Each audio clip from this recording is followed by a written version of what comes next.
College English Test, Band 6, Part 2, Listening Comprehension, Section A, Directions. In this section, you will hear 2 long conversations. At the end of each conversation, you will hear 4 questions. Both the conversation and the questions will be spoken only once. After you hear a question, you must choose the best answer from the 4 choices marked A, B, C, and D. Then, mark the corresponding letter on answer sheet 1 with a single line through the center. Conversation 1. Welcome to the book club. Today's guest is Susan Lane, the author of a new book on personal finances that has already sold 500,000 copies. Hi, Susan. Your book is extremely successful. Why do you think that is? I think that's because of my message, which is making happiness a priority over money. So many of us in my generation have spent decades trying to earn more money just to consume more, but it made us more miserable. You yourself were once caught in that cycle, working for 2 decades as an executive and earning a high salary, but still accumulating debt. I most certainly was. I earned millions. But by the time I quit my job 4 years ago to become a writer, I owed over $30,000. So how did you escape that pattern? And what would you advise other people to do? The first change is in what we value. We need to emphasize things that actually make us happy, like relationships, the environment, or even our hobbies. Once we make the right things our priority, our goals will change, and so will our financial behavior. How does that translate into practical action? Can you give our audience examples of what you're talking about on an everyday basis? The major areas for action are usually housing, food, and transportation. So, people might share a home with friends instead of living on their own, bring lunch from home instead of going to restaurants, and use public transport instead of owning a car. Those sound like major sacrifices. I could never share my home. I need my own space. But they aren't sacrifices. When people change their values, their desires change. So in the example of housing, if we value relationships, sharing a home isn't depriving ourselves of space, but giving us an opportunity to spend more time with our loved ones. Indeed it is. Questions 1 to 4 are based on the conversation you have just heard. Question 1. What message does the woman convey in her book?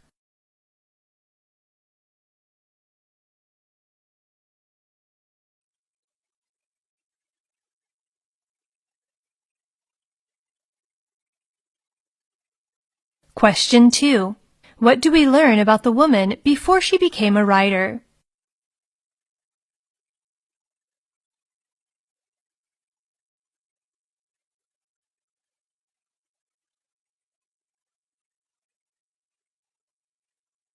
Question 3.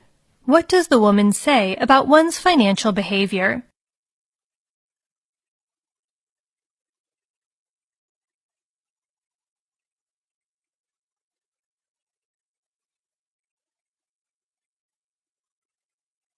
Question 4. What does the man say about sharing a home?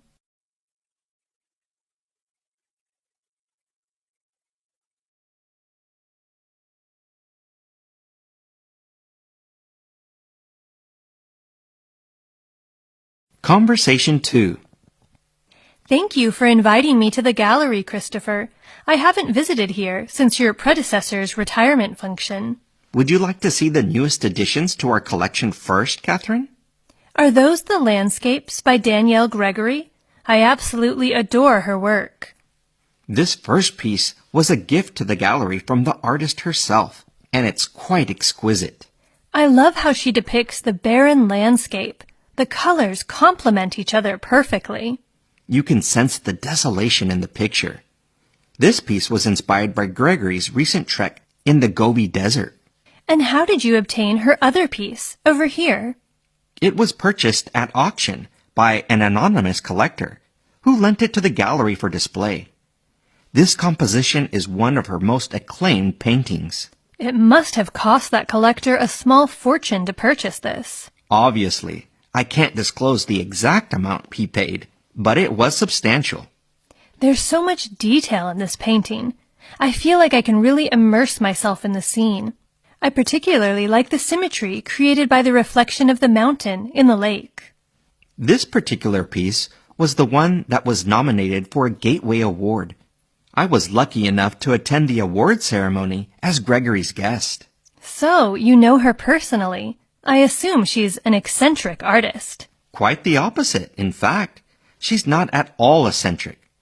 I would say she's one of the most easygoing and intelligent people I know. I'd love to be able to meet her. There are so many questions I'd like to ask. What a coincidence. I'm meeting her for dinner tonight.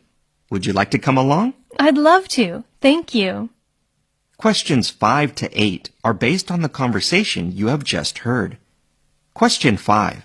What do we learn about one of the newest additions to the gallery's collection?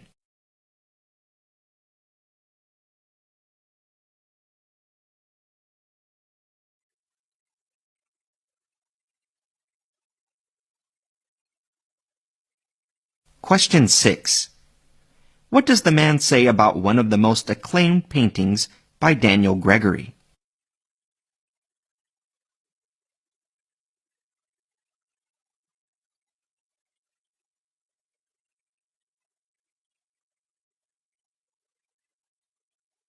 Question 7.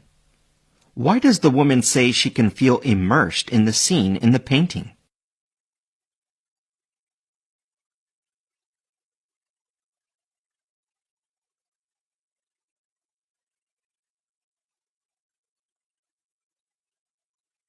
Question 8. How does the man describe Daniel Gregory?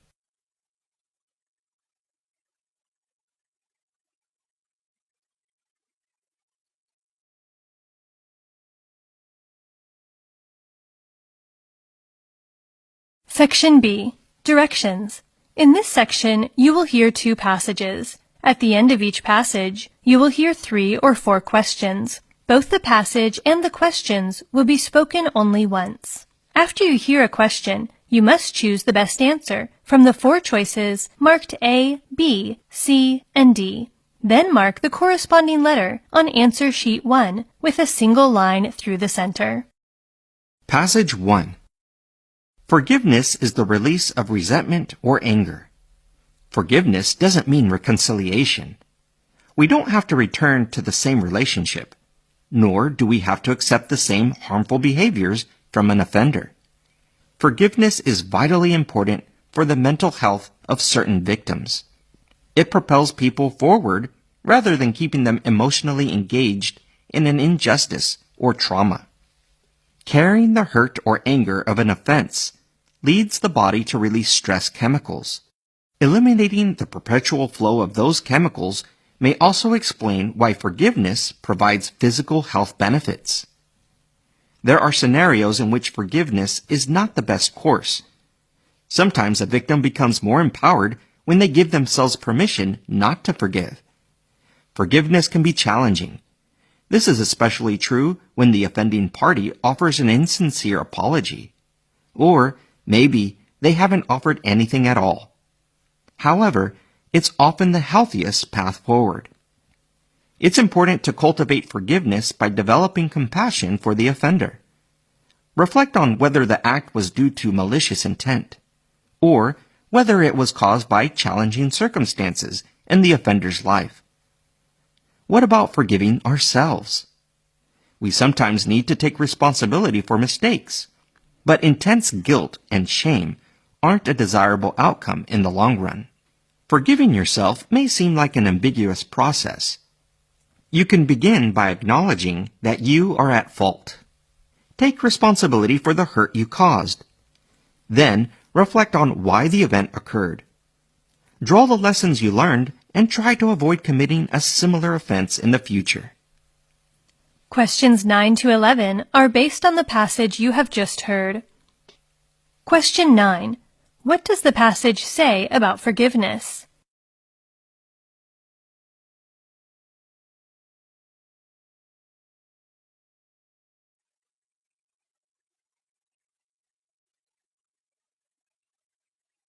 Question 10.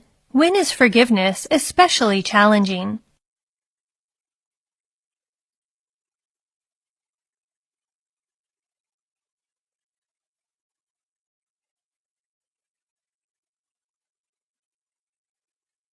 Question 11.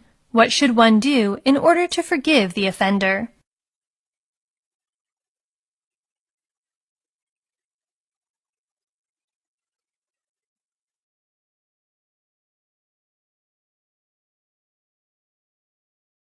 Passage 2. The Glasgow subway first opened in 1896 as a cable-hauled system. It is generally recognized as the world's third underground railway, after London and Budapest. In its long history, it has never been expanded, remaining as a single loop line with a mere 15 stations. At its peak, it served the shipyard workers on the south side of the city. In the 1960s, there was a decline in the shipbuilding industry, and the popularity of private transport grew. As a result, the subway saw a rapid decline in ridership. It ran with little further change until 1977, when its new operators closed it for major modernization investment. Carriages were replaced, ventilation was improved, and the main depot was also renovated and fitted with connecting tracks to replace the outdated crane transfer mechanism. The subway in its present form reopened for operation in April 1980. Since its relaunch, the subway has seen a revival in its fortunes. It serves as a viable alternative to other forms of transport and has gone a long way to alleviate traffic jams in the city center. In 1996, the system reached an important milestone, 100 years. To commemorate this special event, the color scheme of the train carriages was updated. Recently, high-tech systems such as smart card ticketing machines and smart gates are used across all subway stations. The smart card provides more convenient travel, and passengers simply top up their cards and tap them to get in and out the subway. Since its launch, the technology has been adopted by more than 100,000 subway customers. Questions 12 to 15 are based on the passage you have just heard. Question 12. What does the passage say about the Glasgow subway in the 1960s?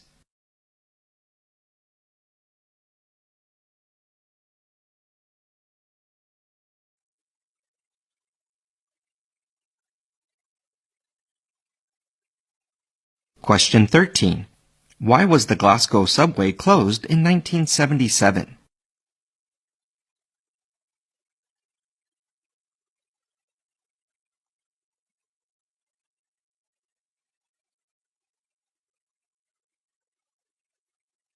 Question 14. Why does the Glasgow subway remain important today?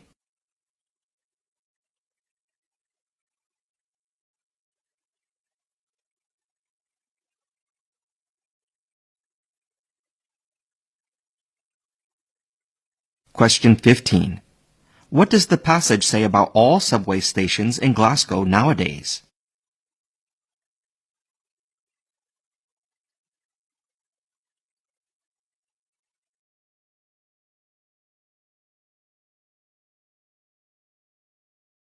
Section C. Directions. In this section, you will hear 3 recordings of lectures or talks, followed by 3 or 4 questions. The recordings will be played only once. After you hear a question, you must choose the best answer from the 4 choices marked A, B, C, and D. Then mark the corresponding letter on answer sheet 1 with a single line through the center. Recording 1. If you visit the Great Smoky Mountains National Park, chances are you will remember the roadside or campground bears above all else. Bears are the most popular animals in a number of our national parks. In these mountains, where the population of bears runs into the hundreds, opportunities to observe these large wild animals are plentiful during the summer. Since national parks are wildlife sanctuaries where no disturbance of the native animals is allowed. Years of protection have served to break down the wild bear's fear of humans. Now, instead of depending on their own resources for a living, many bears patrol park roads and campgrounds. They give the garbage cans a frequent going over. An occasional offer of food from a park visitor, an illegal and dangerous practice, makes beggars of them. Bears are very often hungry, and since they will feed on almost any kind of plant or animal, garbage is quite acceptable. Feeding them, however, represents misguided kindness because the bears come to expect such generosity from everyone and, consequently, trouble could lie ahead. Park rules prohibit the feeding of bears. Violators are arrested. Every year, doctors who have offices near the park treat a number of cases of bear bites and bear scratches. Some of the accidents have come about in strange ways. One man was in the process of feeding 2 small cubs when the mother bear appeared and insisted upon having some of the food. Shoving the big bear aside with one hand, the man continued feeding the cubs, when suddenly he was struck a fierce blow in the face. A bear, prompted by the food that a lady kept offering to him, entered the car where the generous person was sitting. Her efforts to push the bear out of the car resulted in injuries. A man required medical attention after he applied a lighted cigarette to a bear's nose. Another man tried to boost a bear into the front seat of his car so that he might take a picture of a bear sitting beside his wife who was behind the wheel.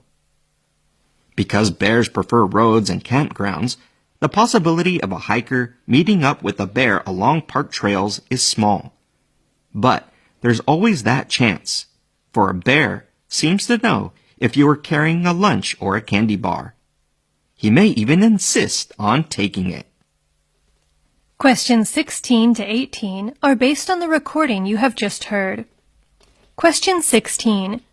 What does the speaker say about the bears in national parks now?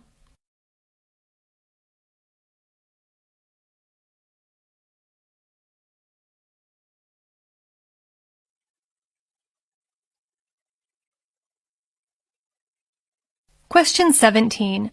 What does the speaker say about visitors feeding bears in national parks?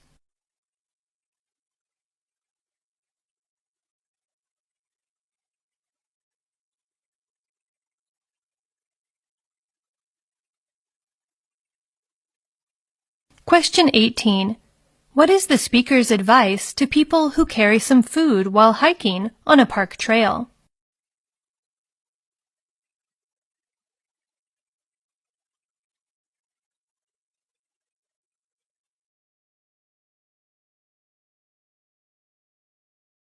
Recording 2. Why do we form opinions or attitudes about someone or something without really knowing much about them? Just hearing something good or bad about a person, a place, or thing can influence our opinions positively or negatively. But letting the opinions of another person determine what our opinions will be is dangerous. Forming opinions about someone or something before really knowing them well is called prejudice. Pre means before, and judice refers to judgment. Hence, prejudice means to judge before having adequate knowledge. We can be prejudiced toward or against someone or something. In either case, we are only allowing ourselves to see half of the picture. Very few people or things in this world are all good or all bad. Prejudiced attitudes are usually based on myths, half-truths, or incorrect information, and they are dangerous because they can keep us from learning the truth about someone or something. People form prejudices against others for many reasons: differences in their race, religion, gender, or occupation. Prejudices keep people apart. They keep us from really knowing and understanding each other. We should feel proud of who we are and the group of people we represent. If feelings of pride begin to turn to feelings of superiority, when we think that our group or our beliefs are better than those around us, however, then we begin to develop prejudiced attitudes that can be harmful. For example, the prejudiced attitudes of one group may keep another group from attending certain schools, from living in any neighborhood they want, or from getting a job or a promotion. Extreme feelings of prejudice have caused the deaths of innocent people. We are responsible for our own thoughts and opinions. When we let someone else tell us what to think about someone or something, we are giving up some control of our own lives. Before you form an attitude or opinion, find out for yourself about the person or the thing in question. Sometimes we don't realize that we hold prejudiced attitudes toward or against someone or something. We need to carefully examine our lives and our fears, and to ask ourselves whether our attitudes come from our personal knowledge and experience, or from rumors and fear of the unknown. The good news about prejudice is that we are not born with it. Prejudiced attitudes and opinions develop over time. But with education and knowledge, we can replace our prejudices with cooperation and understanding. Questions 19 to 21 are based on the recording you have just heard. Question 19. What does the speaker say about prejudice?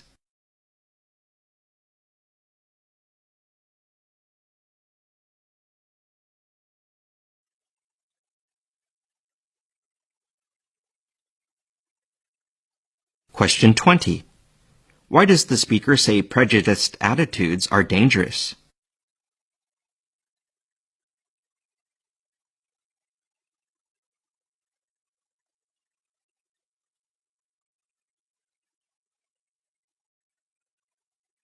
Question 21. When does the speaker say we begin to develop prejudiced attitudes?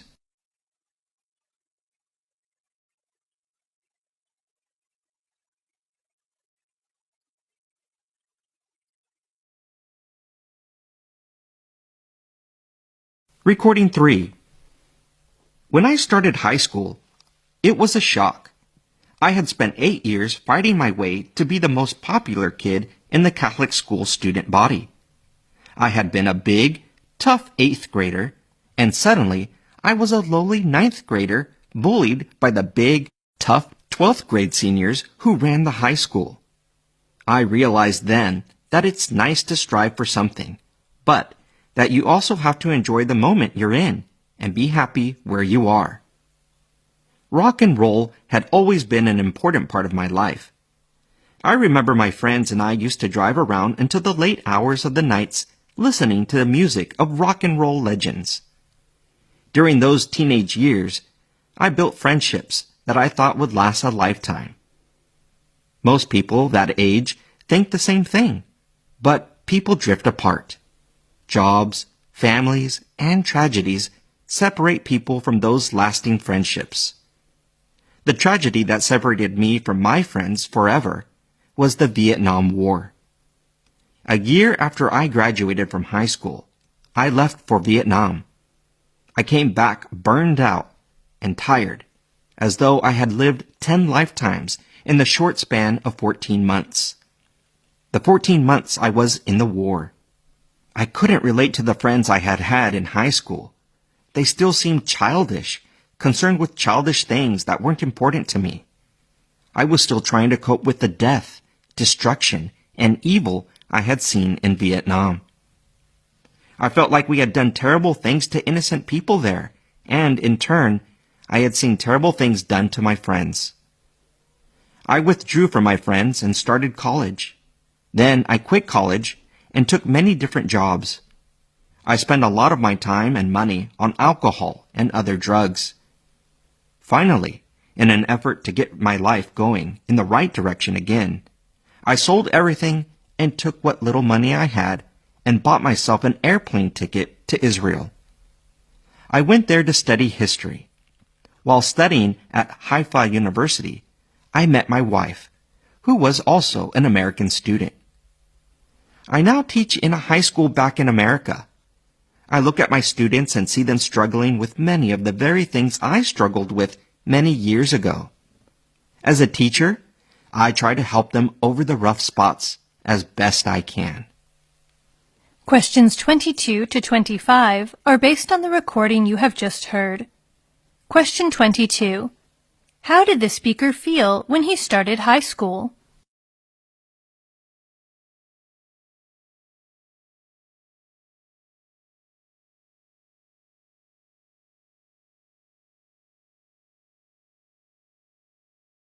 Question 23. What did the speaker once think of teenage friendships?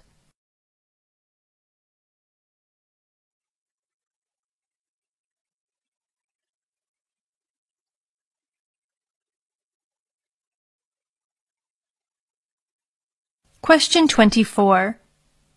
What do we learn about the speaker when he returned from the Vietnam War?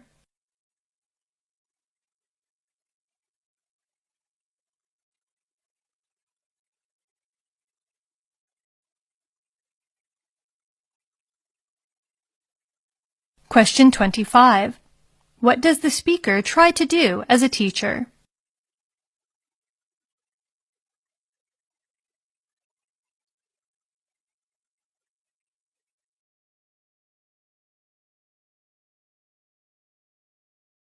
That's the end of listening comprehension.